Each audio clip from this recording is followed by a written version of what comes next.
तर आमदारकी मिळवण्यासाठी गोरेंनी मर्सिडीज कुठून आणल्या असा सवाल सुषमा अंधारेंनी विचारलाय। सुषमा अंधारेंनी गोरेंना हा सवाल विचारलाय। गोरेंकडे कोट्यवधींची संपत्ती आली कुठून असा सवाल सुद्धा अंधारेंनी केलाय। आरोप सिद्ध करा अन्यथा गोरेंनी नाक घासून माफी मागावी अशी मागणी सुद्धा सुषमा अंधारेंनी केली। नीलम गोरे म्हणजे कुणी गल्लीतली लल्लू पंजू बाई नाहीये।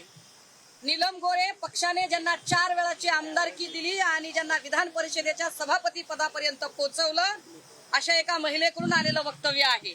त्यामुळे त्यांचं वक्तव्य इतकं बेसलेस आणि इतकं बेताल असू शकत नाही। त्यांनी त्यांचं म्हणणं सिद्ध करावं लागेल, ते कोर्टात सिद्ध करावं लागेल, अन्यथा नाक घासून माफी मागावी लागेल। हडपसर भागामध्ये पीएमटीने डिस्पेन्सरीची प्रॅक्टिस करण्यासाठी जाय करणाऱ्या नीलम गोरे यांनी पहिली आमदारकी घेण्यासाठी 2 मर्सिडीज कुठून आणल्या ते का सांगावं लागेल त्यांनी आम्हाला, की जर त्यांना आम्ही आमदारकी दिली आणि पद देण्यासाठी जर मर्सिडीज असतील तर नीलम गोरेंनी सुद्धा मर्सिडीज दिल्या असतील कदाचित। मग नीलम गोरेंनी मर्सिडीज कुठून आणल्या? कारण त्या तर पीएमटीने ये जा करायच्या। नीलम गोरेंचा असा कोणता व्यवसाय आहे की ज्यामुळे त्यांची 2-250 कोटीची प्रॉपर्टी वाढली?